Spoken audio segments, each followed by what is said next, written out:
बिस्मिल्लाहिर्रहमानिर्रहीम। अस्सलाम वालेकुम। कुमैल कैसे हैं आप? खैरियत से हैं? जी, वालेकुम अस्सलाम। मैं अल्लाह का शुक्र, आप सुनाएँ खैरियत से? अल्हम्दुलिल्लाह ठीक-ठाक, बहुत-बहुत शुक्रिया। बहुत शुक्रिया आपका टाइम देने के लिए हमें और मालूम है कि आप ज़ाहिर है सीनियर स्टूडेंट हैं और उस हवाले से जो है वो आपको जो है हमने बहुत शॉर्ट नोटिस पे जो है इनवाइट किया, आपने एक्सेप्ट की हमारी इनविटेशन, उसके लिए शुक्रिया। अपने ऑडियंस नहीं, को जो है आपका बहुत शुक्रिया। मैं जी, यू वेलकम। मैं अपनी ऑडियंस को जो है वो एक इंट्रोडक्शन आपका हो जाए फॉर्मली, तो बहुत खुशी होगी हमें। अपना नाम और पाकिस्तान से हैं आप, कहाँ से हैं, आपका बैकग्राउंड, एजुकेशन बैकग्राउंड, और अभी किस यूनिवर्सिटी में पढ़ रहे हैं और किस फील्ड में, किस ईयर में, प्लीज़। जी, मेरा नाम सैयद अली कुमैल शाह है और मैं इस वक़्त छठे साल का इधर मेडिकल स्टूडेंट हूँ। एमडी कर रहा हूँ Tehran university of medical sciences से और बेसिकली मैं गुजरांवाला से बिलॉन्ग करता हूँ, पंजाब, पाकिस्तान से। और बाकी मेरी उम्र 25 साल है। इधर ईरान में मुझे आए हुए कुछ 6 साल हो गए, बस। अच्छा, सही। तो आप यहाँ पर सेल्फ फाइनेंस पे पढ़ रहे हैं या स्कॉलरशिप वगैरह पे हैं? जी, मुझे स्कॉलरशिप मिली थी। मैं स्कॉलरशिप पे आया था यहाँ। अच्छा, अच्छा। उन लकी स्टूडेंट्स में से, हाँ, लकी टाइम्स में। हाँ, हाँ जी, उस वक़्त तो मिलती होती थी, अच्छी स्कॉलरशिप मिल जाती होती थी। अब मुश्किल से मिलती है। अच्छा, अच्छा, सही। तो वही मिनिस्ट्री ऑफ हेल्थ की तरफ से वो जो कोटा सिस्टम होता था, उसी तरह यहाँ? नहीं, नहीं, नहीं। ना, परसेंट डिस्काउंट मिलता था जैसे अभी बच्चों को मिलता है, लेकिन तब इतना ज़्यादा मेरिट हाई नहीं था। लेकिन अभी भी मैं फीस पे करता हूँ, लेकिन एक परसेंट डिस्काउंट मिलता है, जैसे कि आप भी बच्चों को एडमिशन करवाते हैं तो किसी को 50% डिस्काउंट मिलता है। इसी तरह हमें भी डिस्काउंट मिला। अच्छा, अच्छा, सही। यानी डायरेक्टली यूनिवर्सिटी की तरफ से ही था स्कॉलरशिप? बिल्कुल, बिल्कुल। हाँ, सही, सही। चलें, और तेहरान यूनिवर्सिटी में 6th ईयर में आप पढ़ रहे हैं, तो जिस वक्त आप आए थे तो उस वक्त टर्म्स में तेहरान यूनिवर्सिटी में जो है वो एजुकेशन का बताइए, मीडियम ऑफ इंस्ट्रक्शन क्या था और अब क्या है? मीडिया का इंस्ट्रक्शन जो पहले था वही अभी भी है। ये एक मिसकंसेप्शन है कि कहा जाता है कि अब इंग्लिश में हो गया सब कुछ, अभी भी कुछ भी इंग्लिश में नहीं हुआ। फ़र्क सिर्फ इतना है, अब पेपर इंटरनेशनल्स के लिए सेपरेट इंग्लिश में ले लिए जाते हैं, उनकी आसानी के लिए। वहाँ ऑप्शन ज़रूर मौजूद होती है, कहा जाता है कि आप पर्शियन में भी दे सकते हैं, लेकिन चूँकि आपकी आसानी के लिए हम तीसरे, चौथे, 5वें साल में आके, बल्कि तीसरे और चौथे साल में आपसे इंग्लिश के पेपर ले लेते हैं। लेकिन चौथे साल के बाद आपको इंग्लिश का नाम लेना भी गवारा नहीं है, आपको सब कुछ फ़ारसी में ही करना है। आपको हिस्ट्री टेकिंग भी सारी फ़ारसी में करनी है। आपने अपना पेपर, अपना वाइवा, अपना सब कुछ फ़ारसी में। सिर्फ़ एक चीज़ का फ़र्क है, वो रेफ़रेंस बुक्स हैं। रेफ़रेंस बुक्स इंग्लिश में होंगी। वो थ्रू आउट द 7 साल वही इंग्लिश में ही रहती हैं। हुँ, हुँ। सही। तो अभी ये जो असल में आज की जो कन्वर्सेशन है उसका एक अहम जो नुक्ता था जिसके बारे में बात करना चाह रहा था, वो यही मीडियम ऑफ इंस्ट्रक्शन के बारे में था। क्योंकि बहुत ज़्यादा देखने में आया है कि कई यूनिवर्सिटीज़ हैं जो कि, या ख़ुद बच्चे भी जो हैं वो इंग्लिश के चक्कर में, कि सब कुछ जो है वो इंग्लिश में है और हम इंग्लिश की वजह से अप्लाई कर रहे हैं, या ये कि दूसरी कुछ यूनिवर्सिटीज़ हैं वो इंग्लिश के नाम पे या कुछ एजेंट्स हैं जो रिक्रूट तो कर रहे हैं, लेकिन बाद में पता चलता है कि नहीं, वो ऐसा नहीं है। यानी 7 साल की पढ़ाई जो है ये एमबीबीएस पूरा इट्स नॉट इन इंग्लिश। तो उस बारे में मैं चाह रहा था कि मज़ीद हम डिटेल में बात करें कि एक्चुअल सिनेरियो जो है इनसाइड यूनिवर्सिटीज़ वो है क्या। तो इसके बारे में ज़रा मुझे डिटेल में बताइएगा कि बेसिक साइंसेस का कहा जाता है। अच्छा, एक जो मेन चीज़ है वो एमडी और एमबीबीएस के बारे में भी है, उसके बारे में भी हम लोग बात करेंगे। तो पहले हम लोग आ जाते हैं मीडियम ऑफ इंस्ट्रक्शन की तरफ। तेहरान यूनिवर्सिटी ईरान की टॉप यूनिवर्सिटी है, और यानी पहली यूनिवर्सिटी समझी जाती है, और उसके अलावा दूसरी और भी यूनिवर्सिटीज़ हैं, शहीद बेहश्ती यूनिवर्सिटी है, ईरान यूनिवर्सिटी है, जो कि टॉप यूनिवर्सिटीज़ में से है। तो अभी जो मीडियम ऑफ इंस्ट्रक्शन जो है वो, जो सुनने में अभी तक आया था, वो ये है कि बेसिक साइंसेस के जो 2.5 साल हैं वो अंग्रेज़ी में है, और उसके बाद क्लिनिकल जो है वो फ़ारसी में हो जाती है, और फिर उसके बाद हाउस जॉब। तो इसके बारे में ज़रा डिटेल में हमें बताइएगा कि क्लासेस कैसे कंडक्ट होती हैं। बुक्स के हवाले से आपने कहा रेफरेंसेस सारे इंग्लिश में हैं। टीचर्स जो हैं वो कैसे कम्युनिकेट करते हैं, एग्ज़ाम्स वगैरह आया सिर्फ क्लिनिकल की हद तक है, सॉरी अपना बेसिक साइंसेस की हद तक है। तो ये ज़रा थोड़ा सा हमें एक्सप्लेन आप प्लीज़ कर दीजिए, जो आपका अपना पर्सनल एक्सपीरियंस रहा है। जी, मैं मेरा जो ज़ाती एक्सपीरियंस है वो Tehran university of medical sciences के टर्म्स का ही है, तो उसी हवाले से मैं आपको आपको बताऊंगा जो टर्म्स के हवाले से। बाकी यूनिवर्सिटीज में क्या हो रहा है उसके बारे में मुझे ना तो मालूमात है, ना ही तो मैं उसके बारे में जानता हूँ ज्यादातर। तो Tehran university of medical sciences के अंदर ऐसा है कि पहले जो उनसे 2-2.5 साल एमबीबीएस अगर आप करते हैं तो आपके 2 साल होते हैं, एमडी करते हैं तो पहले 2.5 साल बेसिक साइंसेज होता है। लेकिन रिसेंटली सुनने में आया कि एमडी में भी पहले 2 साल कर दिया गया, सुनने में आया। उस बारे में मुझे दकीक मालूमात नहीं है, लेकिन समझ लें 2-2.5 साल बेसिक साइंस के सब्जेक्ट्स होते हैं जिसमें एनाटॉमी, फिजियो और बायोकेमिस्ट्री, एम्ब्रियोलॉजी, हिस्टोलॉजी, इस तरह के सारे सब्जेक्ट्स और कुछ medical terminology and Persian language, इस तरह के छोटे मोटे सब्जेक्ट्स होते हैं, मेडिकल जेनेटिक, मेडिकल फिजिक्स, ये सारे के सारों के लेक्चर, इनके नोट्स, इनकी बुक्स, इनके एग्जाम्स इंग्लिश। ठीक हो गया। अब ये सब कुछ इंग्लिश में हो जाता है, फिर मिनिस्ट्री ऑफ हेल्थ की तरफ से एक इम्तिहान लिया जाता है, उसे कहते हैं बेसिक साइंस एग्जाम, अलूम बाय भी कहते हैं उसको। वो भी टोटली उसमें 200 क्वेश्चन होते हैं, पासिंग मार्क्स एंड 50% होते हैं, 45 to 50% वेरी करता है, आपको 50% लेके पास करना होता है, वो टोटली इंग्लिश में होता है। इधर तक एक एक चीज आपकी इंग्लिश में। ठीक हो गया। अब जैसे ही आप वारिद होते हैं पैथोफिजियोलॉजी फेज के अंदर, जो कि प्री क्लिनिकल 1 साल का फेज है, 2.5 साल आपने बेसिक पढ़ा, अब 1 साल प्री क्लिनिकल है। अब इसमें पहले 2.5 साल में क्या थे, आपकी जो क्लासेस थी वो सेपरेट इंटरनेशनल की होती थी, इंटरनेशनल स्टूडेंट्स की, कोई 30, 40, 50 बच्चों का सेशन जो होता था वो बैठता था, इंग्लिश का एक टीचर आता था, यानी टीचर आता तो इंग्लिश जुबान के अंदर एनाटॉमी पढ़ाता है और फिजियो, सारा कुछ इंग्लिश इंग्लिश इंग्लिश। जैसे ही आप प्री क्लिनिकल में जाते हो तो यहाँ पर आपकी क्लासेस ईरानी बैच के साथ होती हैं, ईरानी जो स्टूडेंट्स होते हैं जो 250, 200 की क्लास होती है उनकी एक एक बैच। तो जैसे ही आप उनके साथ बैठते हो तो now you have to be fluent in Persian, क्योंकि टीचर्स ने क्लास के अंदर जब लेक्चर देना है वो टोटली पर्शियन में देना है। जो नोट्स बनने हैं, टाइप होने हैं, जो ईरानी स्टूडेंट्स टाइप करते हैं उसके नोट्स लेक्चर्स के, और उसके एमसीक्यूज, पास्ट एमसीक्यूज वगैरह, वो नोट्स बनाते हैं, उसे कहते हैं जुज़वे, वो भी पर्शियन है, लेक्चर पर्शियन, जुज़वे पर्शियन। अब बात आ गई पेपर की, तो यूनिवर्सिटी आपकी आसानी के लिए पेपर इंग्लिश में उस 1 साल में कर देती है कि अच्छा चलो ठीक है, आप रेफरेंस बुक जो सी हैं, बुक्स हैं, हैरिसन होगी, डेविडसन होगी, इन बुक्स से पढ़ के इंग्लिश में आप पेपर पे इंग्लिश में दे दें। आप देखें 2.5 साल सारे का सारे इंग्लिश में, ये प्री क्लिनिकल आधा इंग्लिश आधा पर्शियन आधा पेचीदा आप कह सकते हैं, यानी टीचिंग पर्शियन में हुई, नोट्स पर्शियन में थे, लेकिन एग्जाम और रेफरेंस बुक्स इंग्लिश में हो गए। इधर तक क्लियर हो गया। अब क्या होता है, इस 1 साल के अंदर आपको अपना जीपीए 12 से ज्यादा मेंटेन करना होता है। जब आपका 12 से ज्यादा मेंटेन जीपीए होगा और इस 1 साल में सारे सब्जेक्ट्स पास होंगे तो आप चले जाते हैं स्टेजरी फेज में, जो कि टोटल कुल मिला के 2 साल, 2.5 साल वो, 1 साल ये 3.5, 2 साल ये 5.5 साल। अब इस 2 साल में आपने कुछ इंग्लिश का नहीं है सिवाय रेफरेंस बुक्स के, इसमें नोट्स भी पर्शियन में है, इसमें टीचर भी पर्शियन में, इसमें एग्जाम्स भी पर्शियन में, इसमें क्लिनिकल हिस्ट्री जो आपने पेशेंट से लेनी है जाके वो भी पर्शियन में, आपने जो वहां पे डॉक्यूमेंटेशन करनी है सब कुछ पर्शियन में। सिर्फ आपके जो रेफरेंस बुक्स है ना वो इंग्लिश में है, वो मुख्तलिफ किस्म के, न्यूरोलॉजी वार्ड के अंदर न्यूरोलॉजी की है, ऑर्थोपेडिक के लिए ऑर्थोपेडिक की, इवन कुछ ऐसी बुक्स हैं, ऐसे वार्ड्स हैं जिसमें आपकी रेफरेंस बुक्स भी पर्शियन में। तो इंग्लिश टोटली इंग्लिश तो नहीं। सही। उसके बाद फिर यहाँ आके में आपका ये 2 साल क्लिनिकल फेज हो जाता है, स्टेजरी जिसे कहते हैं। फिर आपका एक प्री इंटर्नशिप एग्जाम होता है, आपकी इंटर्नशिप से पहले 1.5 साल इंटर्नशिप, वो पूरा फारसी में, उसमें भी 200 में से 100 लेने होते हैं, यानी 50% वाला पास है। फिर आपकी 1.5 साल की हाउस जॉब, उसमें तो सब कुछ ही फारसी में।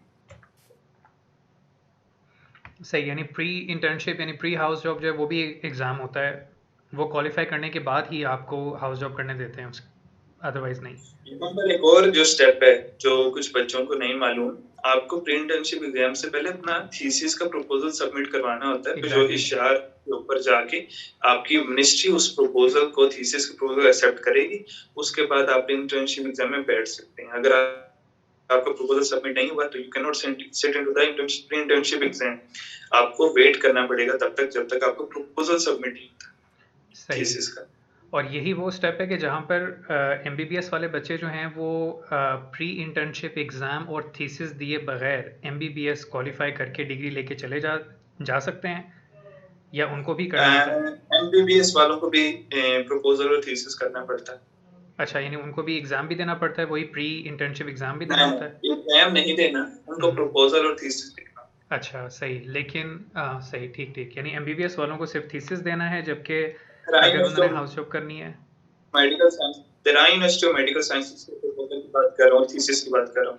और एमबीबीएस, तेराई यूनिवर्सिटी जो एमबीबीएस करवाती है, वहाँ पर थीसिस लाज़मी है एमबीबीएस में, सही, बाकी यूनिवर्सिटीज़ में नहीं करती। ठीक। और अगर जो है वो इंटर्नशिप करना चाहें, यानी हाउस जॉब वहीं पर करना चाहें, तो फिर आपको प्री इंटर्नशिप यानी प्री हाउस जॉब एग्ज़ाम देना होगा, तो ही आप जो है वो कर पाएँगे, ऐसा ही है? अगर आपकी एंट्रेंस एमबीबीएस में, ठीक है, और उस वक़्त अभी तक कोई कानून नहीं है, अभी तक वो खामोश है, यूनिवर्सिटी बिल्कुल खामोश है, उन्होंने कुछ वर्डिंग नहीं दी, क्योंकि एमडी टोटली इनका काफ़ी ज़्यादा हाई लेवल का है, ठीक है? ये एमबीबीएस इसलिए इंट्रोड्यूस करा रहे हैं ताकि 80% वालों को भी दे दें। लेकिन एमडी जोन से इनका, क्योंकि इनको पता है ईसीएफएमडी से भी रिकॉग्नाइज्ड है, बहुत सी डिफरेंट पूरी दुनिया में एमडी रिकॉग्नाइज्ड है, तो इसलिए वो कोशिश कर रहे हैं इंटरनेशनल को एमबीबीएस में ही लेके आएँ। और जो ऑलरेडी एमबीबीएस में आ चुके हैं, उनको एमडी में कन्वर्ट करना, इस पॉलिसी पे अभी तक उन्होंने कोई, जिसे मुबहम है, उन्होंने क्लियरली कोई स्टेटमेंट नहीं दी अभी तक। सही। तो अभी आपने अपने बारे में क्या सोचा है? आप तो वैसे ही 6th ईयर में हैं। अभी आपका इंटर्नशिप चल रहा है, सही? हाउस जॉब शुरू हो चुकी है? मेरी 2 महीने बाद अगस्त में आउटलुक शुरू होगी, मैं प्रपोज़ल लिख रहा हूँ आजकल। अच्छा, सही। तो आपकी जो एंट्रेंस थी वो हुई एमडी पे ही थी? जी, बिल्कुल, मेरी एमडी में ही थी। सही। तो इसका मतलब है, क्या हम इसको इस तरह से ले सकते हैं कि एमबीबीएस और एमडी में, खुद आपने भी इसका ज़िक्र किया है कि दोनों में जो है वो क्वालिटी ऑफ एजुकेशन का डिफरेंस है, या किस चीज़ का डिफरेंस है कि जिसके लिए यूनिवर्सिटी किसी चीज़ का कंसर्न्ड है? डिफरेंस नहीं है। एक सब्जेक्ट का भी डिफरेंस नहीं है। डिफरेंस सिर्फ एंड पे प्री इंटर्नशिप एग्जाम और इंटर्नशिप का है, सिर्फ। ना तो एक क्रेडिट भी फर्क नहीं करता, एक क्रेडिट में भी कोई डिफरेंस नहीं, कुरिकुलम बिल्कुल कॉपी पेस्ट है। फर्क सिर्फ इतना है कि जो एमबीबीएस की डिग्री है उसके अंदर इंटर्नशिप नहीं आती, प्री इंटर्नशिप एग्जाम नहीं है, सिर्फ फर्क ये है। तो फिर यूनिवर्सिटी के लिए उसको कन्वर्ट कर देना और एमबीबीएस वालों को कंटिन्यू करा के उनको इंटर्नशिप करवा देना और हाउस जॉब करवा देना, उसमें उनके लिए यानी वो जो मुबहम है या इबाम है, किस चीज़ का इबाम है? क्यों कंफ्यूज हैं? एक सिलेक्टेड सीट्स होती हैं एमडी की, जो इन्हें मिनिस्ट्री से लेनी पड़ती हैं, पहले नहीं था ये, अब उनको लेनी पड़ती हैं। तो उन्होंने क्या किया, एमबीबीएस इंट्रोड्यूस कराया ताकि एक एक्स्ट्रा वैकेंसी आ जाए उनके पास, मिनिस्ट्री को कह सकें कि हम अगर 60-70 बच्चे एक्स्ट्रा ले रहे हैं तो एमबीबीएस में हम बिठाया, हमने एमडी में नहीं बिठाया। तो वो इसलिए आप समझ रहे, वो कहते नहीं है फॉर श्योर डिग्री कहते हैं या क्या उसको कहते हैं, इस तरह करके, तो वो उन्होंने एक इंट्रोड्यूस करवाई हुई है, ऑफ श्योर डिग्री, सॉरी। तो लेकिन अभी मिनिस्ट्री से जैसे ही एमबीबीएस अगर हो जाता, तेरा यूनिवर्सिटी के तो खदशात हैं कि एमबीबीएस हो सकता है मिनिस्ट्री ऑफ हेल्थ, क्योंकि 6 साल है एमबीबीएस, 5.5-6 साल है। लेकिन जो आई थिंक समनान का मैंने सुना था 4.5 साल एमबीबीएस है, वो मुश्किल है। सही। तो ये जो सीट्स हैं वो किस किस वजह से लिमिटेड होती हैं? यानी एक यूनिवर्सिटी जो कि यानी वो डिपेंड करता है उनकी जो हॉस्पिटल फैसिलिटीज़ हैं और जो अवेलेबिलिटी है उनकी बेड्स वगैरह की इंटर्नीज़ के लिए, यानी उन चीज़ों पे डिपेंड करता है? असल में जब आपने थीसिस लिख के सबमिट करा के इंटर्नशिप के लिए जाना ना, तो आप हॉस्पिटल अलॉट होते हैं, ग्रुप्स बनते हैं।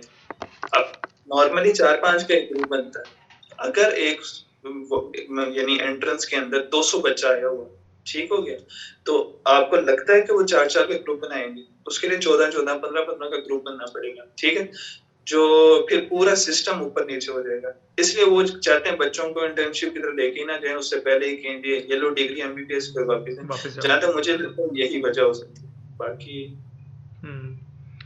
सही। तो ये इस हवाले से जो है अभी पीएमसी के जो नए रेगुलेशंस आए हैं, और इस चीज़ को देखते हुए कि पीएमसी ने जो है एमबीबीएस को, ईरान की जो एमबीबीएस है उसको बी लिस्ट में भी नहीं डाला, सिर्फ एमडी को ही उन्होंने रिकग्नाइज़ किया है। तो इस हवाले से क्या बच्चों को क्या करना चाहिए? वो जो एग्जिस्टिंग है अभी आपकी तरह के, जो आपके बैच फेलोज़ हैं या फिर जो आपके जूनियर्स हैं, मुझे भी ये याद नहीं कि आपसे पहले के जो सीनियर्स यहाँ पर हैं ये 7th ईयर में होंगे, वो भी मेरे ख्याल से वो तो एमडी ही कर रहे होंगे, जाहिर सी बात है। तो मेरे ख्याल से अभी तक असल एमबीबीएस को लेके कोई भी बैच अभी तक ग्रेजुएट नहीं किया हुआ है, सही है? नहीं, 1-2 बच्चे निकले हैं पाकिस्तानी, कुछ 1-2 सुना है कि एमबीबीएस डिग्री लेके निकल गए हैं। उन्होंने चले गए पाकिस्तान, लेकिन वहाँ पे जाके कुछ बना नहीं उनका। तो शायद वापस आएँगे और दोबारा इंटर्नशिप करेंगे, कुछ खबर नहीं है मुझे। लेकिन एक जो चीज़ जो पीएमसी के हवाले से आपने ज़िक्र किया, मैंने पहले भी एक वीडियो बनाई थी जिसमें आई थिंक सो वो वीडियो आपने भी जी, देखी होगी, जिसमें मैंने कहा बिल्कुल। था एमडी लाज़मी करें, जी, आप एडमिशन पिछले साल की बात है। जी, जी, तो बिल्कुल। उस वक़्त वो मुबहम सी कैफ़ियत थी, तो उसमें चूँकि एक चीज़ एक्सेस हुई थी, तो मैंने वो बोला था कि एमडी करके एमबीबीएस, एमडी के लिए एडमिशन लें, एमबीबीएस के लिए ना लें। फिर भी बच्चों ने लिए। अब ये देखें कि हमदान में 600 बच्चा एमबीबीएस के लिए आया हुआ, ठीक है? एक-एक सेशन में 200-200 बच्चा, 150 150 बच्चा दिया।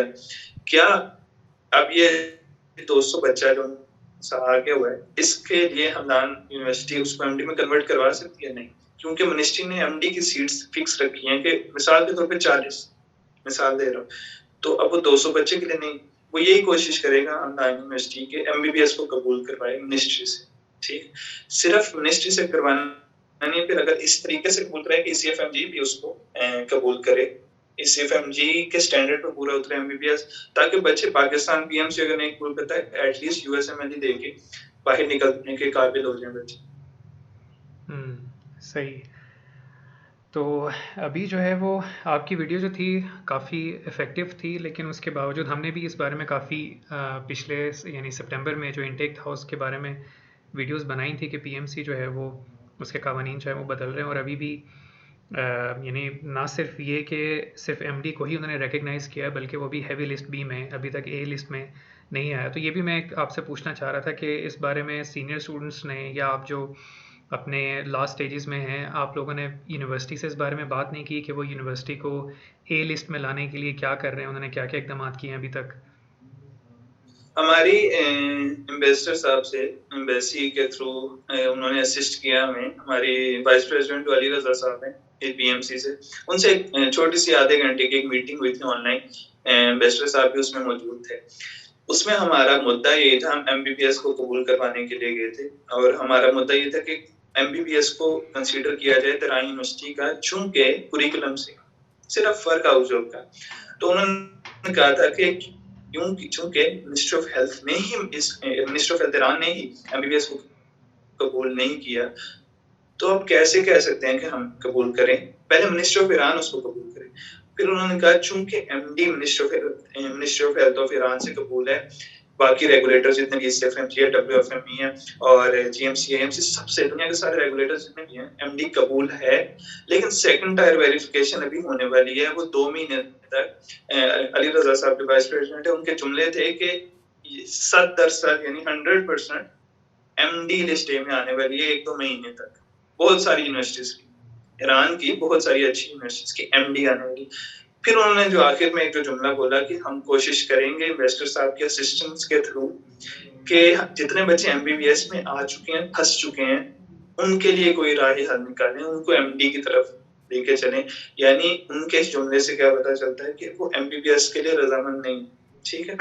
लेकिन फिर उन्होंने एक और बात की कि अगर आपकी, मैंने उन्हें बोला कि कुरिकुलम जो उनसे वो सेम है। उन्होंने कहा ये आप मुझे कह रहे हैं, यही बात मुझे ministry of health of Iran बोले कि कुरिकुलम एमबीबीएस का सेम है तराइन यूनिवर्सिटी का, हम कबूल कर लेते हैं, ठीक है? चूंकि minister of health of Iran उसको कंसीडर नहीं कर रही, खुद ही उसको एक्सेप्ट नहीं कर रही, अपना जिसे कह सकते हैं अपने मुल्क की ग्रेजुएशन तस्लीम नहीं कर रही, इसलिए वो इस चीज को लेके थोड़े फिर एक और बात हमने की उनसे कि हम अगर हाउस जॉब किए बगैर अपनी यूनिवर्सिटी से कहते हैं हमें MD without internship, MD without house job की डिग्री दे दें, तो उन्होंने कहा ठीक है, अगर आपकी यूनिवर्सिटी अव्वल तो नहीं देगी, लेकिन अगर देती है तो तो यूनिवर्सिटी नहीं देती, क्योंकि एक एमडी का मतलब ही इंटर्नशिप थीसिस, वो पूरा एक स्ट्रक्चर है। तो minister of health of Iran ने ही वो डिग्री देनी है, तो फिर मुश्किल। तो उस बारे में अभी बाकी अभी रिसेंटली जी, जी। हम लोगों ने लेटर लिखवाया है एमबीबीएस के लिए, वीसी ने लेटर भेजा है। ये जो छुट्टियां आई थी पिछले 2 वीक पहले की बात है, 2-3 इकट्ठी छुट्टियां आई थी, जुम्मा हफ्ता इतवार इस तरह करके। उससे पहले हमने लेटर भिजवाया था एमबीबीएस के लिए कि ताकि minister of health of Iran उसे कबूल करे और ईसीएफएमजी भी उसको करे, उसके लिए बोला तो है, देखें क्या बनता है। सही। तो वो बकौल ख़ुद आपके कि क्योंकि पूरा एमडी का एक स्ट्रक्चर है और सिस्टम है और ग्लोबली रिकग्नाइज्ड है, तो मुश्किल है, ज़ाहिर सी बात है, क्योंकि पीएमसी का भी मुद्दा यही है कि वो इंटर्नशिप बच्चे वहीं से करके आएँ और वही डिग्री लेकर आएँ कि जो ख़ुद ईरानी जो है वो एक्वायर करते हैं। अच्छा, एक और चीज़ जो बहुत मज़े की है, उन्होंने भी अली रज़ा साहब ने भी इस चीज़ को मेंशन किया। उन्होंने कहा जो आपकी एमडी है ना, जो आप करके आएँगे वो पोस्ट ग्रेजुएशन की इक्विवेलेंट होगी। आपसे भी मेरी एक दफ़ा इसी मामले पे बात हुई थी। तो बाद में जब मैंने वीडियो में उस चीज़ को मेंशन किया ना, तो काफ़ी सारे लोगों ने उस पे तनकीद भी की। उन्होंने कहा यानी एफसीपीएस के वो बराबर होगी एमडी। वो इस चीज़ को अंडरस्टैंड ही नहीं कर रहे कि एमडी क्लिनिकल साइड पे एमबीबीएस के इक्विवेलेंट है, लेकिन नॉन क्लिनिकल साइड पे आपको पाकिस्तान में जब आप एमबीबीएस करते हैं, जब करते हैं, अगर आप चाहते हैं पीएचडी करें, तो आपको एक 2 साल का एमएस या एमफिल करना पड़ता है। ठीक हो गया? फिर आप पीएचडी के लिए जाते हैं। अगर आपके पास एमडी डिग्री है ना और आपके पास लाइसेंस है, तो आपको नहीं आपको करना 2 पड़ेगा, साल का जो पीरियड या 1 नहीं साल करना एमएस पड़ता। का वो नहीं गुज़रना पड़ेगा। आप सीधा पीएचडी के लिए अप्लाई कर सकते हैं। ये चीज़ उनको नहीं समझ आ रही। वो उस चीज़ को लेके ना फँस गए थे बच्चे। बाकी एक जो चीज़ एमडी तो इंशाल्लाह लिस्ट में जाने वाली है और चले भी जाएगी, क्योंकि जब उनके बकौल अली रज़ा साहब ने खुद बोला था कि ईरान को लिस्ट ए में डालने का मकसद ही यही है, ईरान को लिस्ट 1 के अंदर डालने का मकसद यही है कि ईरान की जो हेल्थ सिस्टम है दुनिया का बेस्ट हेल्थ सिस्टम है, वो इस चीज़ को कबूल करते हैं। लेकिन उन्होंने कहा था कि रेगुलेटर्स एमबीबीएस को कबूल नहीं करते, इसलिए हम कबूल नहीं कर रहे। और एमडीए में नहीं गई क्योंकि सेकंड टायर वेरिफिकेशन नहीं हुई। वो जैसे ही हो जाएगी लिस्ट ए में चली जाएगी। तो बस। तो ये सेकंड टियर जो एक्रेडिटेशन है वो है क्या एग्जैक्टली? एक एसीएफएमजी के थ्रू ना उनके कुछ डॉक्यूमेंटेशन की वो जिसे कहते हैं कि फर्स्ट फेज होता है, सेकंड फेज होता है, ठीक है। फर्स्ट फेज जो सी डॉक्यूमेंटेशन की वेरिफिकेशन थी वो यूनिवर्सिटीज ने करवा ली। सेकंड के अंदर एक प्रैक्टिकली एक वफद आता है, जहां तक मुझे पता है कि एक वफद आता है, वो प्रैक्टिकली उस चीज को प्रोसेस करता है, रजिस्टर करता है, वेरीफाई करता है, तो फिर जाके वो चीजें होती हैं, पूरी होती हैं। तो मेरे ख्याल से सेकंड टायर वेरिफिकेशन के अंदर सेकंड फेज डॉक्यूमेंटेशन का फर्स्ट फेज हो चुका हुआ, सेकंड के अंदर कोई दिक्कत आई है जिसकी वजह से नहीं हो पा रही। सही है। अच्छा, वैसे मेरी अभी जो लेटेस्ट इन्फॉर्मेशन थी मिनिस्ट्री की तरफ से वो ये थी कि ईरान की तमाम यूनिवर्सिटीज़ जो हैं वो ऑलरेडी रिकग्नाइज्ड हैं, ये जो एक्रेडिटेड हैं ECFMG की जो आप बात कर रहे हैं उससे। उधर है, उधर लिखा हुआ है, लेकिन उधर नीचे जाके एंड पे एक लाइन लिखी हुई है कि ईरान के एक ईरान यूनिवर्सिटी के, आई थिंक सो, मैंने वेबसाइट खोली थी, वहाँ लिखा हुआ था कि एक प्रैक्टिकली एक वफद ने आना होता है जिसके थ्रू सेकंड टायर वेरिफिकेशन होती है, वो भी पेंडिंग है और वो 2023 में होनी थी, जहां तक मैंने पढ़ा था वो ये था लिखा हुआ। सही है। और उसको कौन सी ऑर्गेनाइजेशन है एग्जैक्टली जो आके वो खुद यूएस की जो रेगुलेटर है ECFMG है वो करेगी, वो अपना रेगुलेटर भेजते हैं। सही। तो ठीक ठीक ठीक, क्योंकि मुझे अभी तक जो इन्फॉर्मेशन थी वो ये थी कि ये सारे प्रोसेसेस ऑलरेडी ईरान के हुए हुए हैं, यानी ये कोई अभी के नहीं हैं जो वेरिफिकेशंस की बात है। मैं इसके बारे में फिर दोबारा से जो है वो, क्योंकि काफ़ी देर भी हो चुकी है, आपको वो लिंक भेजूंगा जहाँ पे वो जुमला लिखा हुआ है, वो लिंक मैं आपको पर्सनली शेयर करूँगा। सही सही, ज़रूर ज़रूर, क्योंकि मेरे अभी रिसेंट जो इन्फॉर्मेशन मेरे पास थी उसमें मेरे जहन में ये बैठा हुआ था कि अभी ईरान की तमाम यूनिवर्सिटीज़ जो हैं वो हो चुकी हैं, उस एक्रेडिटेशन को जो है वो उससे गो थ्रू हो चुकी हैं, और यानी पीएमसी को एज सच उस बारे में भी कोई मसला नहीं है। अब ये कि एमबीबीएस को लेके जो है वो अब ये भी है कि आया सारी यूनिवर्सिटीज़ जो बी लिस्ट में हैं वो ए में आएंगी या कुछ कुछ आएंगी, ये भी एमबीबीएस का मैं आपसे एक क्वेश्चन करना चाहूंगा कि पाकिस्तान में कभी आपने सुना है कि सिंध के अंदर 4 साल का हो रहा है, पंजाब में 6 साल का हो रहा है, केपीके के अंदर 5 साल का हो रहा है? ऐसा नहीं है। पाकिस्तान के अंदर यूएचएस के थ्रू, पीएमसी के थ्रू जितने एमबीबीएस हो रहे हैं 5 के बाद 1 साल की जो मिला के 6 साल में हो रहे हैं, दुरुस्त है। तो अगर तेरा यूनिवर्सिटी मेडिकल साइंस 5.5-6 साल में करवा रही है एमबीबीएस, तो कैसे हो सकता है मिनिस्ट्री से, अगर जो लोग कहते हैं मिनिस्ट्री से वेरीफाइड है, तो कैसे हो सकता है समनान 4.5 की करवा रही है? कोई आपको इस चीज की समझ आती है कि किस तरह समनान की डिग्री 4.5 में एमबीबीएस हो रही है और ईरान इसकी तेहरान की 6 में हो रही है, 5.5 में हो रही है? अच्छा, सिमनान के बारे में जो है सिमनान यूनिवर्सिटी का आई डोंट नो ये इन्फॉर्मेशन आपकी वो है या नहीं, क्योंकि लास्ट सेमेस्टर और उससे पिछले सेमेस्टर में जो हमारे वहाँ पर स्टूडेंट्स ने एडमिशन लिया है उनके तमाम जो एमबीबीएस के प्रोग्राम्स हों या एमडी के हों, एमबीबीएस के प्रोग्राम उनके 5.5 साल ही डिफ़ाइन हुए हैं, और उनके पीएमसी के जो नए रूल्स हैं उसको भी मद्देनज़र रखते हुए उनकी एडमिनिस्ट्रेशन को इस बारे में आगाह किया गया था कि आपका एमडी और एमबीबीएस दोनों सेम होने आप चाहिए एक्सेप्ट फॉर दी। WHO फेमर की जो WFME वाली साइट पे जाके समनान यूनिवर्सिटी लिखिएगा, उस पे उन्होंने एमबीबीएस 4.5 साल रजिस्टर किया हुआ है। सही। तो वो तो उसको खैर लेके मैं बात वो कर तो इसको दोबारा से वो करवा सकते हैं, क्योंकि 4.5 साल जो है एमबीबीएस है उनका जाहिर सी बात है वो तो रिकग्नाइज नहीं होगा। पर अभी भी जो नए एडमिशन उन्होंने किए हैं वो 5.5 साल के प्रोग्राम पर ही किए हैं, इस चीज़ को देखते हुए कि अगर यही बच्चे कल को जाके एमडी में कन्वर्ट इसको करना चाहें तो they would be able to convert it, कि उनको आगे चल के फिर मुश्किल ना हो इस बारे में। इसी वजह से हम लोगों ने जितने भी एडमिशन्स लास्ट सेमेस्टर में करवाए थे सिमनान में, बेशक वो पाकिस्तानी हों या लेबनीज़ हों या और किसी मुल्क के हों, उन सबको या एमडी में करवाया था या फिर एमबीबीएस 5.5 साल ही उनका जो स्पेसिफाई करवाया था उसी प्रोग्राम में कि जो एमडी वाले जो क्लास है उसी के लिए। तो इधर एक क्वेश्चन मेरी तरफ से भी है आपको। हेलो जी जी कमाल, माजरत कॉल ड्रॉप हो गई जी, आप कुछ पूछने लगे थे। जी, मैं पूछ रहा था कि आपके क्या नजरिया इस हवाले से कि किन लोगों की जिम्मेदारी बनती है, किन इदारों की जिम्मेदारी बनती है, किन आईआई यूनिवर्सिटीज की जिम्मेदारी बनती है कि वो एमबीबीएस को कबूल करवाएं। अगर उसमें 200 बच्चा अपना एडमिशन ले लिया, उससे फीसें ले ली हैं, तो किस किस की जिम्मेदारी बनती है कि एमबीबीएस को कबूल करवाएं? देखें, एक बात तो बहुत ऑब्वियस ही है, अब इसमें बहुत सारे पर्सपेक्टिव हैं। आप एज अ स्टूडेंट एक तरह से इस मसले को देख रहे हैं, और अगर फ़र्ज़ करें मैं एज अ एजेंट अगर इसको देख रहा हूँ या कंसल्टेंट देख रहा हूँ, तो मुझे एक निगाह से देखना है इस मसले को। पीएमसी एक तरह से देख रही है, यूनिवर्सिटीज़ एक तरह से देख रही है, लेकिन एट दी एंड जो भी चीज़ देखी जाती है वो यही है कि हर कोई अपने बेनिफिट के लिए ही देख रहा होता है कि मेरा किस चीज़ में क्या फ़ायदा हो रहा है।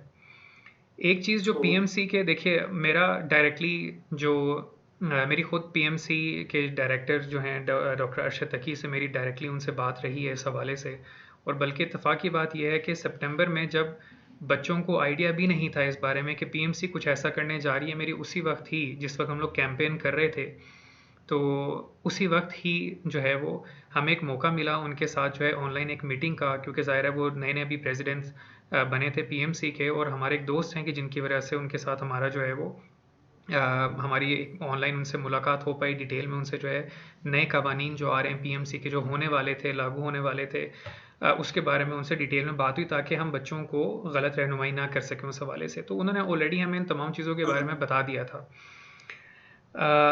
देखिए, इसमें बिल्कुल जिस तरह से खुद डॉक्टर अरशद तकी ने भी अपनी कई जो हमारी उनके साथ कन्वर्सेशंस अभी तक रही हैं ऑनलाइन, उसमें उन्होंने जिक्र किया।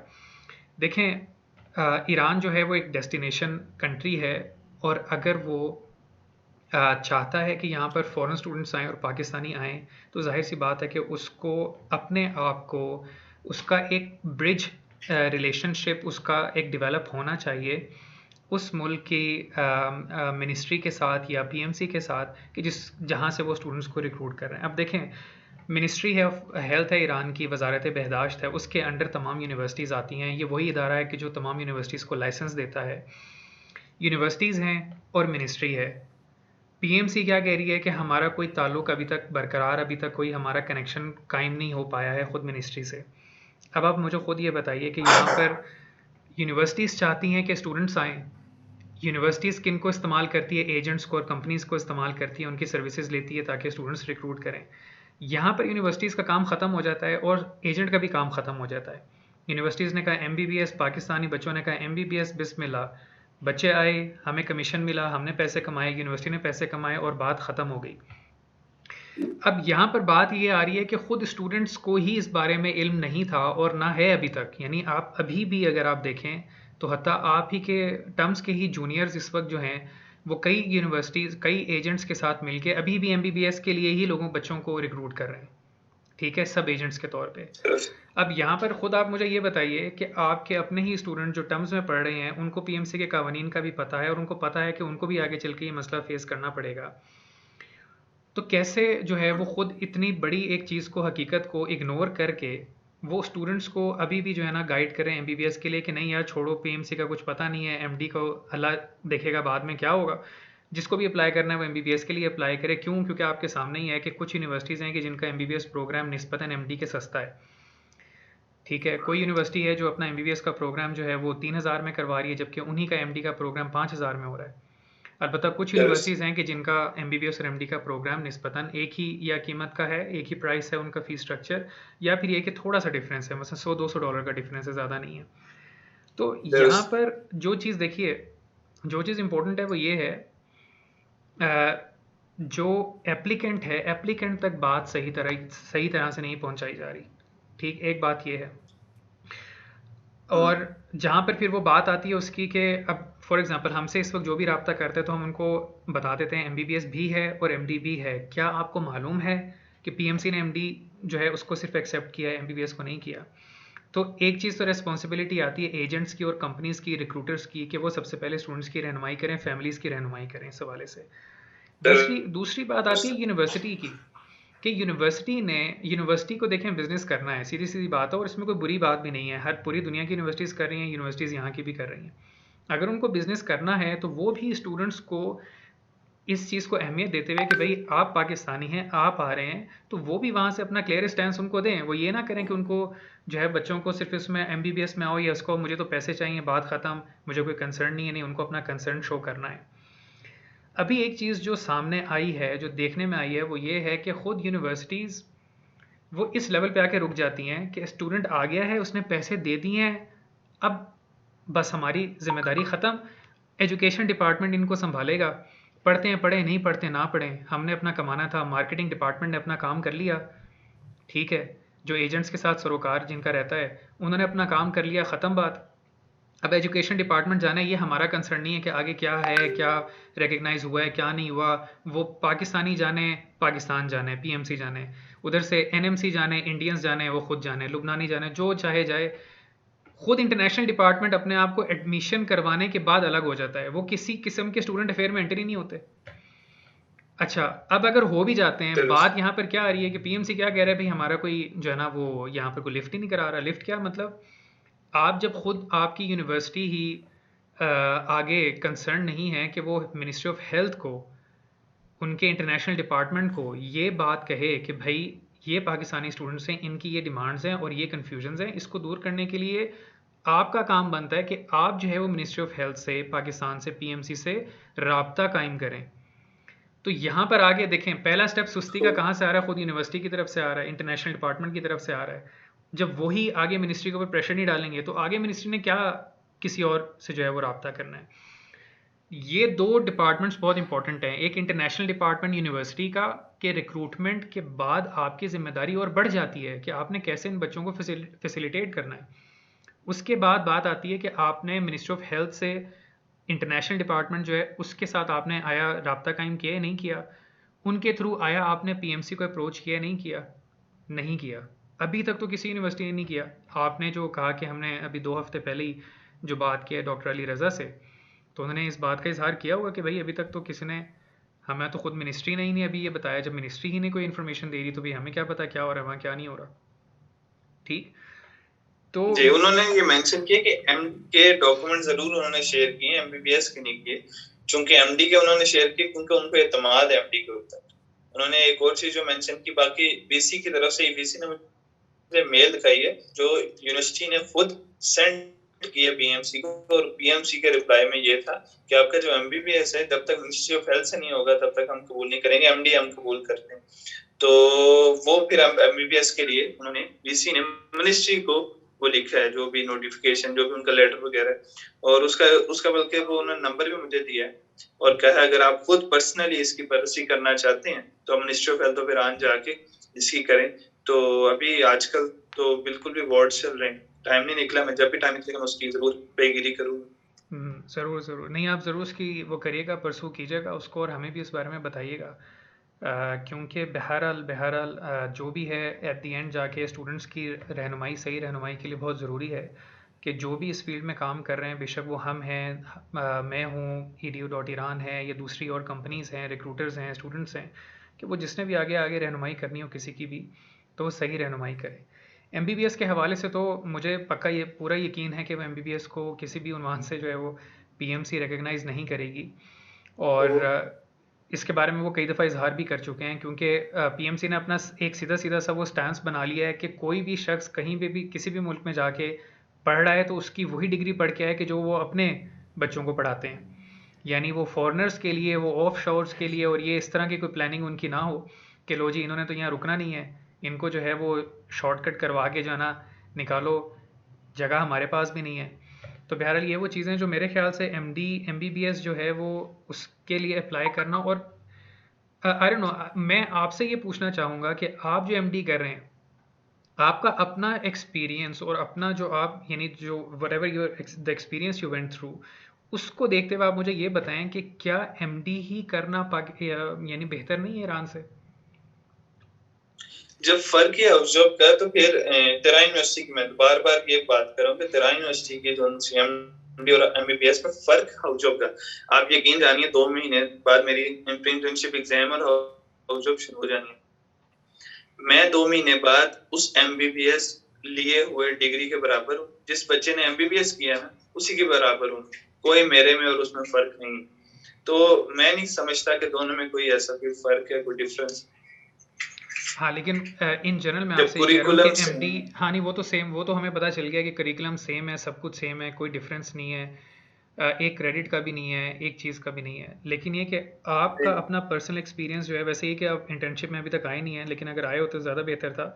वैसे ख़ुद आप क्या सजेस्ट करेंगे कि ईरान आकर जो है वो एमडी ही किया जाए, यानी हाउस जॉब यहाँ से करके जाएं वो ज़्यादा बेहतर है, या कोई ऐसा राय निकला है कि मसलन खाली सिर्फ एमबीबीएस ही करके चले जाएं वो बेहतर है? आप खुद किसको प्रेफर करेंगे? दो राय पाई जाती हैं। एक राय ये है कि हाँ, इंटर्नशिप के अंदर आपने काम करना हॉस्पिटल का, आपने पेशेंट्स के जो नोट्स होते हैं वो लिखने हैं, डिस्चार्ज नोट लिखना, उसका एडमिशन नोट लिखना, उसका एक्सरे का नोट लिखना, उसके प्रोसीजर्स करने हैं, जो कुछ भी करना आप काम कर रहे हो, ठीक है, आपकी कोई क्लासेस नहीं हो रही। लेकिन बच्चे फिर भी, जो बच्चे $7,000 दे रहे हैं या $5,000 पे कर रहे हैं, उनको सालाना अपने काम करते वक्त भी $5,000 पे करने पड़ते हैं। एक पैसों की बात है।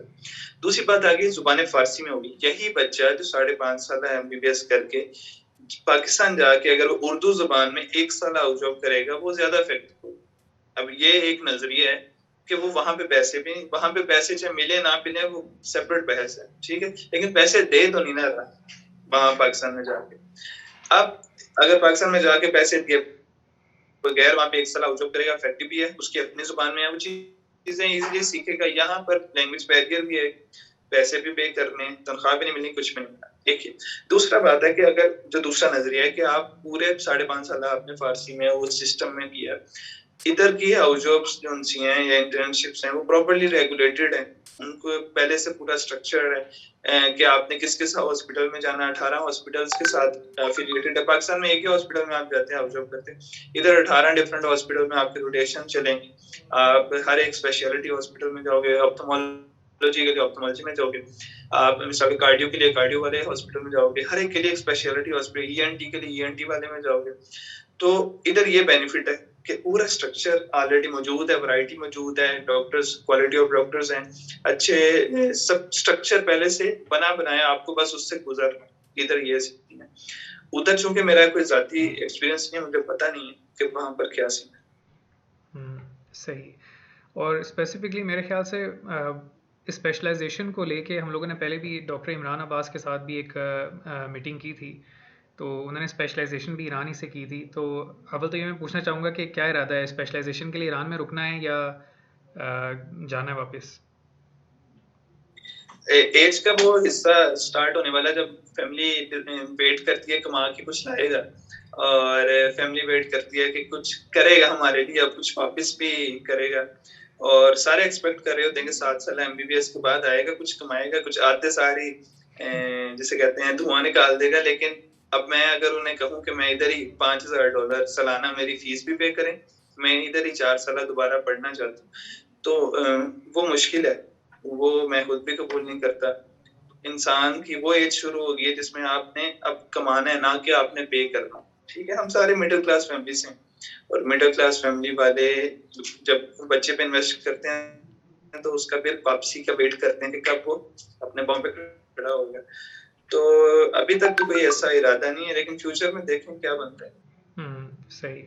मैं असल में इस हवाले से अल्लाह आपको कामयाब करें इंशाल्लाह, वापस जाएं आप, क्योंकि अक्सर ऐसा ही होता है कि एक प्रैक्टिकल एक्सपीरियंस गेन करने के बाद फिर बंदे को वो होता है कि यार मैं स्पेशलाइजेशन भी करूं, तो थोड़े से शादी के बाद जो है, बच्चे हो जाने के बाद फिर जाके जो है स्पेशलाइजेशन का जो है वो आता ही है।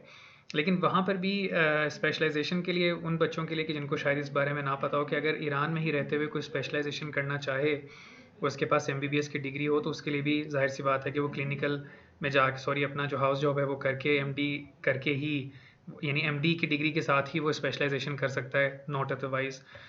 और अलबत्ता ये अगर पैसे हैं ना, हम्म मेरा सबसे शॉर्टकट यही है कि आप इधर ही एमडी करो, इधर ही स्पेशलाइजेशन करो, बहुत शॉर्टकट है। आपके जो एमडी के एक्स्ट्रा 1-1.5 साल इधर जाया हुआ है, जाया तो नहीं कह सकते, एक एक्स्ट्रा लगा है, वो वहाँ पे कंपनसेट करने के लिए बहुत अच्छा शॉर्टकट है। और क्योंकि पाकिस्तान में भी अब 2 साल आपने पेरिफेरी के अंदर काम करेंगे तो आप एफसीपीएस के अंदर पीयर होके आप स्पेशलाइजेशन ले सकते हैं, उसके 20 मार्क्स हैं पेरिफेरी में काम करने के। अच्छा, नॉट अदरवाइज। तो वो पाकिस्तान में भी आपका एक लॉन्ग टर्म स्पेशलाइजेशन के लिए कुछ 6-7 साल लग जाएंगे, इधर है कि 4-5 साल में आप करके वापस जा सकते हो। सही। तो यहाँ पर स्पेशलिटी के लिए भी स्कॉलरशिप्स वगैरह देते हैं या? नहीं, स्पेशलिटी के लिए कोई स्कॉलरशिप। और जो स्पेशलिटी है उसके अंदर वो अपना क्या उसे कहते हैं, पे करते हैं या नहीं करते? स्पेशलिटी में यूनिवर्सिटी आपको कुछ नहीं देती, आपको $5,000 एजुकेशन फी, ये जो एवरेज है, हो सकता है न्यूरोलॉजी की ज्यादा हो, कार्डियो की कम हो, मुझे नहीं पता। एवरेज $5,000 सालाना यूनिवर्सिटी को आपने पे करना, हॉस्टल का $1,000 सेपरेट, 1,000-1,200 जो भी है, तो वो $6,000-7,000 का टीका इकट्ठा लगाना आपने सालाना। तो फिर जाके आप 4-5 साल में रेजिडेंट बन गए 4-5 साल में स्पेशलिस्ट। रेजिडेंट। तो ये ड्यूरिंग जो स्पेशलिटी का जो पूरा दौरानिया है, से 3 साल 4 साल जितना भी है, उसमें यानी यूनिवर्सिटी आपको कुछ नहीं पे करती है जो आप अपने रेजिडेंट जब बनते हैं, या यानी उस रेजिडेंसी में आपको कुछ नहीं पे करती हुकूमत या मिनिस्ट्री या खुद यूनिवर्सिटी? अब टिल जो आज की डेट के तक जो मेरी नॉलेज है, कुछ पे नहीं करती। हाँ, अक्सर कुछ स्टूडेंट्स जो उनसे होते हैं, उनके डॉक्टर्स के साथ काफी अच्छी एसोसिएशन बन जाती है, तो प्रोफेसर फिर थोड़ा बहुत उनके लिए आसानी के लिए कह देते हैं कि चूंकि ईरानियों को भी मिल रहा है तो तुम्हारे लिए भी थोड़ा मैं डॉक्यूमेंट भेज देता हूँ तुम्हारे लिए भी, लेकिन वो ऑफिशियली नहीं अभी तक। लेकिन हो सकता है आने वाले वक्तों में, चूंकि बच्चे ट्राई कर रहे हैं कि इंटर्नशिप में भी थोड़े बहुत पैसे दिए जाएं ईरानियों की तरह, जैसे ईरानी बच्चों को मिलते हैं, और रेजिडेंसी में भी वो ट्राई कर रहे हैं। देखें वो लेटर अगर प्रॉपर्ली ऑफिशियली कबूल होता है तो उसमें भी मिलेगा। लेकिन आप देखें ईरानी बच्चे वो क्रीम इधर आते हैं, वो अपनी जिंदगी के जैसे कह सकते हैं पूरी मेहनत लगा के वो एडमिशन लेते हैं, वो एग्जाम दे के बैठते हैं। तो आप उस सीट को पैसे दे के अगर आए हो तो फिर आपका फिर क्राइटेरिया वही रहना चाहिए, आपको फौरन क्राइटेरिया बदलना नहीं चाहिए। अगर आपने सीट पैसे दे के ली है तो आगे भी फिर उस पर कायम रहना चाहिए मेरे ख्याल से। सही सही। तो पैसे दिए हैं तो फिर पैसे दे के ही, पैसे दे के ही जो है वो आगे बढ़े। तो वैसे ईरानियों को इस वक्त जो है कितना, हाँ यानी हाउस जॉब के अरसे में कितना इनको पे किया जाता है, और रेजिडेंसी में कितना मिलता है? 1,200,000 तो मान मिलता है इंटर्न को, और 2,600,000 रेजिडेंट को मिलता है महाना। सही सही। तो वो वैसे भी इतनी कोई वैल्यूएबल चीज़ है नहीं कि जिसके लिए बंदा जो है इतना वो, कितना होगा सालाना, कोई एक कहने आप हजार हमने $50 इंटर्न को मिलते हैं महाना, $100 मिलते हैं रेजिडेंट। रेजिडेंट को। सही। तो वो उसके मुकाबले में कोई कंपनसेट तो कर नहीं सकता उस फीस के हवाले से कि जो बहरहाल वो पे कर रहा है। सही, ठीक। कुमैल, मैं एक दफ़ा दोबारा वापस आऊँगा उस नुक्ते की तरफ कि जो अब ये कि पीएमसी वाला सिलसिला जो है वो ये कि 2 महीने तक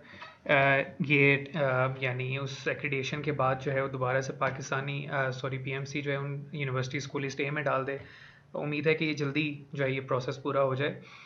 लेकिन एक बात तो ये ज़ाहिर हो चुकी है और सामने आ चुकी है कि बच्चे बेहतर है कि वो एमडी के लिए ही अप्लाई करें। कल को अगर 1 साल 2 साल 3 साल 5 साल के बाद अगर पीएमसी किसी भी प्रोसेस के थ्रू एमबीबीएस को रिकग्नाइज़ कर लेती है तो उस वक्त बच्चों के पास एक एज होगा कि वो उसी वक्त जो है अपना 5.5 साल के बाद ही एमबीबीएस की डिग्री लेके वापस चले जाएं, बजाय इसके कि वो तो ख़ासकर जो है वो इस चीज़ को देखते हुए कि कुछ यूनिवर्सिटीज़ की फ़ीस स्ट्रक्चर में काफ़ी डिफरेंस है, यानी या डबल डिफरेंस है या 30% है या 20% है। तो उस डिफरेंस की वजह से भी बेहतर है कि बच्चे जो हैं वो बजाय इसके कि वो जो उनके लिए फाइनेंशियल बर्डन बाद में वो अभी से तैयारी रख के एमडी के लिए ही अप्लाई करें, ताकि जो है वो कल को अगर चेंज भी करना पड़े उनको तो वो चेंज कर लें। बाकी या फिर ये कि वो ऐसी यूनिवर्सिटीज़ में एडमिशन लें ही ना कि जिनकी फ़ीस स्ट्रक्चर में एमडी और एमबीबीएस में काफ़ी डिफरेंस हो, ताकि उनको जो है वो फाइनेंशियल बर्डन उनके ऊपर ना पड़े। एक चीज़ जो मैं आपसे पूछना चाह रहा था वो फ़ारसी के हवाले से है कि अक्सर लोगों का एक कंसर्न रहता है कि यार फ़ारसी में जो है वो एमबीबीएस हो रही है, और आपने भी शुरू में इसी चीज़ का इशारा किया था कि अंग्रेज़ी जो कर रहे हैं कोई चीज़ अंग्रेज़ी में नहीं है, सब फ़ारसी में ही है। तो इन जनरल हमारे काफ़ी स्टूडेंट्स हैं, इराक से हैं, सीरिया से हैं, लुबनान से हैं, जिनका बहुत पुराना ये कई सालों से ट्रेंड चलता रहा है कि वो पहले आते हैं, आके फ़ारसी सीखते हैं 5 महीने 6 महीने, और उसके बाद जाके फिर वो यूनिवर्सिटी में बैठते हैं और ईरानियों के साथ ही पहले दिन से ही ईरानियों के साथ बैठ के ही वो अपनी जो है पढ़ाई वो फ़ारसी में ही करते हैं, जबकि उनका पूरा बैकग्राउंड अमेरिकन यूनिवर्सिटीज़ का ही होता है। मसलन कोई लेबनीज़ यूनिवर्सिटी से पढ़ के आया हुआ है, तो कोई अमेरिकन यूनिवर्सिटी बेरूत से पढ़ के आया हुआ है, एयूबी से, तो उनका सारा बैकग्राउंड, यानी ये एक तरह से उनका एजुकेशनल है या उनका स्कूलिंग जो है वो अमेरिकन स्कूल्स में से पढ़े हुए हैं, तो उनका बैकग्राउंड भी बिल्कुल पाकिस्तानियों की तरह अंग्रेज़ी वाला ही होता है, लेकिन still they prefer to get into the Farsi thing first and then get into the universities. इस बारे में पूछना चाह रहा था कि यानी आपका जो अभी तक एक्सपीरियंस रहा है, क्या आप नहीं सजेस्ट करेंगे कि क्योंकि मुझे कुछ और आपके जो जूनियर्स हैं उनके साथ भी जो टेलीफोनिक मेरी कन्वर्सेशन रही है अभी तक, तो ये जो ट्रांजिशन पीरियड है बेसिक साइंसेस और क्लिनिकल वाला, इसमें काफ़ी बच्चे जो हैं वो मुश्किलात का शिकार रहे हैं फ़ारसी की वजह से, कि उनके ऊपर अच्छा खासा एक ट्रांजिशनल एक बर्डन उनके ऊपर रहा है कि यार सब चीज़ें अभी इंग्लिश में थी, एकदम जो है सारी चीज़ें फ़ारसी में हो रही हैं, और फ़ारसी का जो कोर्स हो रहा था वो हमने बहुत ज़्यादा उसकी तरफ ध्यान नहीं दिया, तो अब हमें जो है ना वो बहुत ज़्यादा जो है ना बर्डन और प्रेशर है।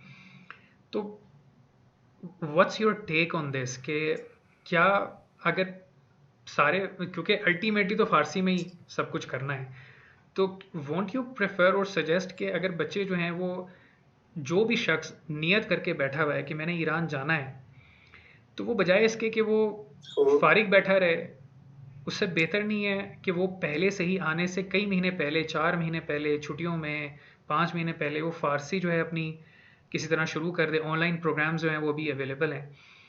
डोंट यू थिंक कि वो पहले से अगर फारसी में किसी तरह से वो प्रिपेयर्ड अगर आता है तो वो ज़्यादा जो है वो बेहतर तरीके से अपनी जो पढ़ाई है वो आके लेके जा सकता है, निस्बतन उन बच्चों के कि जो 2 साल उसको इग्नोर करके बैठे रहें और एकदम उनके ऊपर भी वो ट्रांजिशन में आके जो है वो फारसी का बर्डन पड़े। सही। तेरा यूनिवर्सिटी ऑफ मेडिकल साइंसेज जो फारसी की क्लासेस ऑर्गेनाइज करवाती थी ना, वो जो उनसे आते थे कैंपस के अंदर, ऑनलाइन के से पहले की बात कर रहा हूँ, ऑनलाइन के ज़माने से पहले, तो वो काफ़ी इफेक्टिव थी, ऑर्गेनाइज थी। उसके 6 लेवल होते थे, 5 लेवल होते थे। बच्चों क्लासेस में शाम 4 बजे 3 बजे जाते थे। उन क्लासेस सुबह 8 से 1 बजे तक खत्म होती थी। 2 घंटे की ब्रेक होती थी। वो फिर 3 बजे से लेकर 7 बजे तक वहाँ पर 4 घंटे level 1, level 2, level 3, level 4, level 5 उसमें प्रॉपर्ली उस चीज़ को सीखते थे। साथ-साथ चलते जाते थे। मुश्किल ज़रूर होता था शुरू के बेसिक साइंसेस के 1.5-2 साल वो 6 लेवल करते, लेकिन ऑर्गेनाइज तरीके से उनको ग्रामर आ जाती थी। अब जब वो करते थे, फिर जब वो आते थे रोड्स के ऊपर, दुकानों के ऊपर जुमले बोलते थे, बनाते थे, तो फिर फारसी याद होती थी। वो एक पंजाबी की टर्म है, राह पे आ जाने, वाह पे आ जाने। जब आपको रास्ता के ऊपर आप चलोगे ना, खुद ही फिर आपको जब रास्ता पड़ेगा, फिर खुद ही रास्ते का पता चल जाएगा। तो आप चाहे पाकिस्तान में बैठ के ग्रामर सीखो, आप पाकिस्तान में बैठ के जो मर्जी करो, फारसी आएगी जब आप ईरान आके कन्वर्सेशन करोगे। तो वो जो ऑर्गेनाइज्ड क्लासेस थी ना, तेरा यूनिवर्सिटी ऑर्गेनाइज अभी भी करवाती है। अभी का मुझे नहीं पता क्या सिस्टम है ऑनलाइन में कैसे हो रहा है, लेकिन जो हमारे दौर में थी, अभी भी अभी कोरोना के बाद प्रॉपर क्लासेस शुरू होंगी, तो अगर बच्चा वो प्रॉपर क्लासें ले और उसको सर पे सवार ना करे, बस कहे हाँ ठीक है मुझे आ जाएगी, और साथ हल्के फुल्के ईरानी दोस्तों से गपशप करे। रास्ते में कोई अगर मिलता है बस में, उससे 5 मिनट 10 मिनट गुफ्तगू करे। मुझे याद है मेरे 3 साल तक फारसी बोलनी सही से नहीं थी आती, लेकिन अब हॉस्पिटल में प्रॉपर पर्शियन में हिस्ट्री भी लेते हैं, सब कुछ करते हैं। फारसी कोई इतना हवा नहीं, लेकिन उसको जब शुरू में जब आपको कोई ऐसी चीज अननोन सीखनी पड़ती है तो आपको लगता है पता नहीं अजाब है। ऐसा कुछ भी नहीं है, वो पीरियड खुद ही गुजर जाएगा। बस आप कंसिस्टेंट रहे, रुकना नहीं है, आहिस्ता आहिस्ता चलते रहना। तो उन बच्चों के लिए जो इस वक्त सोच रहे हैं कि फारसी पता नहीं कितना अजाब है, कुछ इजी नहीं। ग्रामर याद करें, आपको पता होना चाहिए प्रेजेंट पास्ट और फ्यूचर के टेंसेस बनाते कैसे हैं, उसकी जो प्रॉपर, तो उसकी प्रैक्टिस करते रहें, उसके साथ गेम करते रहें, लोगों के साथ, दोस्तों के साथ। और अभी जब पाकिस्तान में, मैं उनको यही कहूँगा, पाकिस्तान में कोशिश करें गोलगप्पे खाएं, चटपटे खाने खाएं, क्योंकि यहाँ पे भी चटपटे खाने मिलेंगे नहीं। बिरयानी खाएं, आएंगे तो फिर खुद ही बाप या जाने राप या जाने वाला हाल होगा, खुद ही हो जाएंगे ठीक। उनसे कहीं इजी लें, कोई 2 महीने बैठ के फारसी सीखने की जरूरत नहीं, फिर आगे 6 साल फारसी ही सीखनी। अच्छा, वैसे अभी जो है वो कुछ यूनिवर्सिटीज़ ईरान के अंदर जो हैं वो टॉप यूनिवर्सिटी समझी जाती हैं, लेकिन उनके जो एमडी प्रोग्राम्स हैं वो फ़ारसी में ही होते हैं। तो हाउ वुड यू सजेस्ट कि अगर बच्चे जो हैं वो फ़ारसी में ही आके एमडी करें, बिल्कुल वैसे जैसे पुराने सीनियर्स जो हैं, जो हमारे दौर में आए थे या हमारे बाद भी कुछ आए थे या हमारे से पहले से करके गए हैं। डॉक्टर इमरान अब्बास का भी वीडियो हमारी उस पर यूट्यूब पर रखी हुई है। तो वो कैसा एक्सपीरियंस रहेगा आपके ख्याल से कि अगर बच्चे जो हैं वो आएँ, आके 6 महीने पहले फ़ारसी सीखें, 4 महीने, क्योंकि पाकिस्तानियों के लिए फ़ारसी बहुत आसान है निस्बतन। अगर जो है वो इराकियों को अगर 6 महीने लगते हैं तो पाकिस्तानी 4 महीने में ही बड़े आराम से सीख जाते हैं। तो आपके ख्याल में वो कैसा एक्सपीरियंस रहेगा कि अगर बच्चे शुरू से ही अपनी जो पढ़ाई है, क्योंकि अल्टीमेटली तो उनको जो है वो क्लिनिकल से लेकर हाउस जॉब तक 5 साल उनको फ़ारसी में ही सारा कुछ करना है। तो अगर वो पहले 2 साल भी आके जो है शुरू में आके जो है वो फ़ारसी सीख लें और पहले सेमेस्टर से ही वो फ़ारसी क्लासेस में बैठ के एमडी पढ़ें, तो how do you think would be would that experience be? मेरा जो ज़ाती तजुर्बा है, मैंने चूंकि खुद इस सिस्टम से गुजरा हूँ कि क्लासेस चल रही थी, एनाटॉमी, फिजियो, हिस्ट्री, साथ-साथ फारसी चल रही थी। पहले सेपरेट आके मैंने फारसी नहीं सीखी, मैं साथ-साथ सीखता रहा, तो मेरा ज़ाती तजुर्बा बहुत अच्छा रहा, कोई इतना नहीं था। मैं इतना जानता हूँ कि फारसी मैंने सिर्फ ज़रूरत के लिए सीखी है, मैंने कोई उसको महारत हासिल करने के लिए, तीर मारने के लिए नहीं सीखी। मुझे सिर्फ अंडरस्टैंड करनी है चीज़ें, लेकिन मेरे ज़हन के अंदर जो मैप्स बनने हैं ना, वो इंग्लिश और उर्दू में ही बनने हैं, ठीक है? मुझे आके पहले पूरा तौर पे फारसी के लिए बैठ के पहले फारसी पूरी सीखूं, फिर आऊं, फिर दोबारा सारा बेसिक्स भी फारसी में सीखूं, पढूं। मुझे, मेरा ज़हन ज़ाती तौर पे एक्सेप्ट नहीं करता, लेकिन वो जो साथ-साथ हल्का-हल्का टच मिल रहा था ना, फारसी का साथ से इंग्लिश भी पढ़ रहे थे, बेसिक्स समझ आ रही थी, 2.5 साल बहुत अच्छे से समझ आई, क्लास में डिस्टिंक्शंस भी लेते रहे, लेकिन फारसी भी टच होती रही। और जैसे ही रूम पे पास किया, फिर जब ईरानियों के साथ बैठे तो उसको अच्छे से किया। मेरा ज़ाती जो नज़रिया है, तो ये वाला बेहतर है। आपने अगर इधर ईरान में नहीं रहना, आपने अगर किसी और कंट्री जाना है, आगे मूव करना, तो ज़रूरत के तहत सिर्फ फारसी आनी चाहिए। बाकी अगर आपका प्लान्स तो ईरान में रेजिडेंसी के भी हैं, तो आप फिर उस हवाले से देख सकते। सही। लेकिन अगर जो है वो कोई आके इस तरह से फ़ारसी में ही उसको पहले सेमेस्टर से ही बिठाया जाए तो वो यानी मुश्किल हो जाएगी आपके ख्याल में? नहीं, जब इंग्लिश में जब प्रोग्राम्स इंट्रोड्यूस हुए हैं, पहले 2.5 साल इंग्लिश में है, तो फिर वो फारसी में क्यों आना चाह रहा है? नहीं, अभी फॉर एग्जांपल हमारा ये जो शहीद बेहेश्ती यूनिवर्सिटी जो ईरान की सेकंड टॉप यूनिवर्सिटी है, इनका एमडी का प्रोग्राम जो है वो इंग्लिश फ़ारसी में ही होता है। या मशहद मेडिकल यूनिवर्सिटी जो है, जो ईरान की तीसरी टॉप यूनिवर्सिटी है, उनका भी जो मेडिकल है एमडी वो फ़ारसी में है। सो लेट्स सपोज़ कि अगर वहाँ पर कोई स्कॉलरशिप की अपॉर्चुनिटीज़ आती हैं, तो वहाँ पर हम बच्चों को, ख़ासकर पाकिस्तानियों को, क्योंकि हमारे लिए जो है वो लेबनीज़ और दूसरे ममालिक के बच्चों को यानी वो दे आर ऑलरेडी प्रिपेयर्ड, तो पाकिस्तानी स्टूडेंट्स जो अभी खासकर नए स्टूडेंट्स आ रहे हैं, उनके लिए अगर ऐसी अपॉर्चुनिटीज़ आएँ सामने, तो उनको कैसे उसको लेना चाहिए? हाँ जी, ये तो ज़रूरी है कि पहले से फारसी आनी चाहिए, आपको अलिफ तो आनी चाहिए, कम से कम बेसिक्स का पता हो, वो ज़रूरी है। लेकिन अगर इंग्लिश की अपॉर्चुनिटी क्लासेस इंग्लिश में हो रही हैं, फिर ज़रूरी नहीं है। हाँ, अगर कोई आपको इंग्लिश में प्रोग्राम इंट्रोड्यूस नहीं करा रहा और फारसी में आपको स्कॉलरशिप मिल रही है, तो आपको अपॉर्चुनिटी अवेल करने के लिए उसके लिए प्रिपेयर होना है। फिर तो ज़रूर फ़ारसी सीखें, पहले चाहे 4 महीने लगाएँ, 3 लगाएँ जैसे। सही, लेकिन आपके मेरा कहने का मतलब है कि एक्सपीरियंस को देखते हुए जो है किसी शख्स का शुरू से ही फ़ारसी में आके पढ़ना जो है वो यानी यानी कोई अजीब चीज़ नहीं होगी या कोई बहुत ख़तरनाक या कोई बर्डन वाली चीज़ नहीं होगी। अगर उसने फ़ारसी पहले सीख ली हो 4 महीने तो वो इजीली कॉप अप कर लेगा उसको, ऐसा ही है। आप मुझसे हाँ करवाना चाह रहे हैं तो मैं कह देता हूँ हाँ ठीक है। नहीं, तो देखिए हाँ मेरा जी, असल कोई में, इशू देखिए नहीं होगा। आपको क्योंकि आप खुद स्टूडेंट हैं, आप इस पूरे एक्सपीरियंस से होके गुजरे हैं, ठीक है ना। अभी इस वक्त एक जी, जी। इम्प्रेशन खासकर इंडियन और पाकिस्तानी जो मार्केट के अंदर और एप्लीकेंट्स के अंदर पाया जाता है कि हम ईरान जा रहे हैं, क्यों जा रहे हैं, क्योंकि इंग्लिश में है सब कुछ। तो the thing that I want to make clear to these students and applicants कि भाई आप ये जो तस्वुर करके आ रहे हैं कि हम ईरान जा रहे हैं और वहाँ पर सब कुछ इंग्लिश में होगा और बड़ा उसको मार्केटिंग उसमें लिखा भी जाता है, तो ऐसा नहीं है। सिर्फ 2 साल की जो बेसिक साइंसेज है कुछ यूनिवर्सिटीज़ में वो अंग्रेज़ी में हो सकती है हो, और कुछ यूनिवर्सिटीज़ में नहीं होगी, ठीक है। तो यहाँ पर जो है वो जो चीज़ इंपॉर्टेंट थी वो ये कि based on the fact that you are a student, कि वो शख्स के जो अपना पूरा सारी उसकी जो पढ़ाई है उसने अभी तक अंग्रेज़ी में की हो पाकिस्तान में रहते हुए या इंडिया में, वो शख्स आके अगर ईरान में सिफर से अगर उसको फ़ारसी, लेट्स सपोज कि उसने 5 महीने 6 महीने फ़ारसी सीख ली है, क्या वो इस तरह की जो है वो यानी इस तरह का एडवेंचर जो है वो करे कि वो शुरू से ही फ़ारसी करे, या प्रेफर करे ऐसी यूनिवर्सिटी को कि जो जी, मैं समझ गया आपका बेसिक साइंसेज क्वेश्चन। अंग्रेज़ी में मैं करवाए। अपना ज़ाती तजुर्बा ही बताऊँगा, ज़ाती राय बताऊँगा। वो यही है कि अगर वो चाहता है ईरान में रहे, जैसे डॉक्टर इमरान की आपने बात की 20 साल वो ईरान में ही रहे, मुकीम रहे। अगर उसके इस टाइप के प्लान्स हैं, तो ठीक है, उसके लिए कोई इश्यू नहीं होगा, वो करे, इस खतरे को अवेल कर ले। अगर वो चाहता है कि इस मुल्क में 5-6 साल रहे, 6-7 साल रहे, डिग्री लेके निकल जाए, तो आई थिंक तो उसको चाहिए कि बेसिक्स जो-सी हैं वो इंग्लिश में अपनी बनाए। अब सेरिबेलम को मुखचे-मुखचे बोलता रहेगा 7 साल, तो उसको सेरिबेलम का नहीं पता चलेगा। तो उससे सेरिबेलर पाथवेज़ को जब वो फ़ारसी में ही पढ़ता रहेगा, तो फिर वो पैंक्रियाज़ को मुख्तलिफ पढ़ता रहेगा, लिवर को कबत पढ़ता रहेगा। यानी वो जो टर्मिनोलॉजी उसने बेसिक ही शुरू जो एनाटॉमी है, वो ही इंग्लिश में नहीं पढ़ी, उसने वो सारी फ़ारसी में पढ़ी है।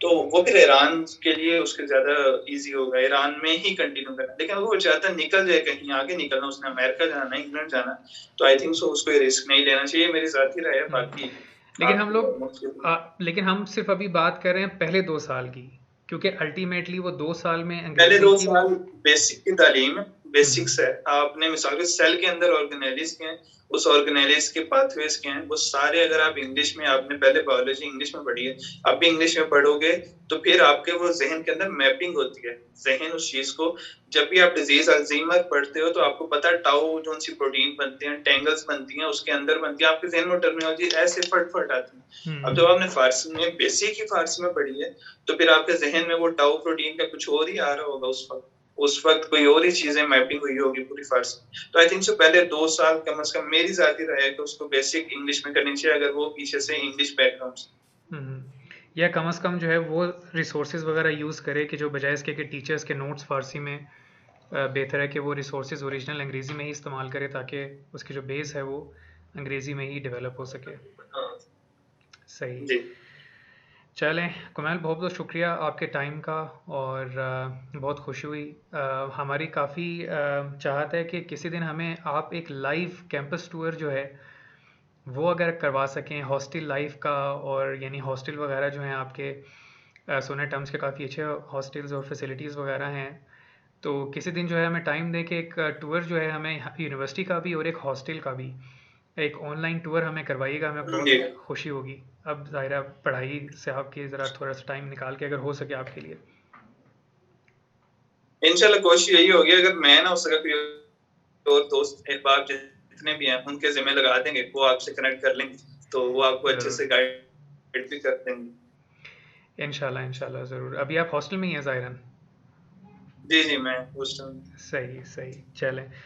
तो बहरहाल अभी तो पाकिस्तान में अपेरेंटली एग्ज़ाम्स वगैरह भी नहीं हुए और काफ़ी चीज़ें जो डिले हो चुकी हैं। तो मुझे उम्मीद है कि ये इन्फॉर्मेशन जो आज हम लोगों ने जिन चीज़ों के बारे में डिस्कस किया है वो आइंदा आने वाले एप्लीकेंट्स के लिए जो हैं मुफीद साबित होंगी। और आपको कोई भी अपडेट्स मिलती हैं पीएमसी के एंड पर, यहाँ पर मिनिस्ट्री से, यूनिवर्सिटी से, तो हमसे ज़रूर शेयर कीजिएगा ताकि हम अपनी ऑडियंस के लिए जो है वो वीडियोस की सूरत में जो है उसको अपडेट कर सकें इंशाल्लाह। इंशाल्लाह ठीक है, इंशाल्लाह। बहुत बहुत शुक्रिया आपका, दुआ में याद रखिएगा इंशाल्लाह, फिर आपको दोबारा जहमत देंगे। जी ज़रूर, बहुत शुक्रिया, अच्छा लगा आपसे गुफ्तगू करके, इंशाल्लाह फिर कभी मुलाकात होगी। फी इंशाल्लाह अमान अल्लाह। इंशाल्लाह। टेक केयर, अल्लाह हाफिज़, अल्लाह हाफिज़। अल्लाह हाफ़िज़।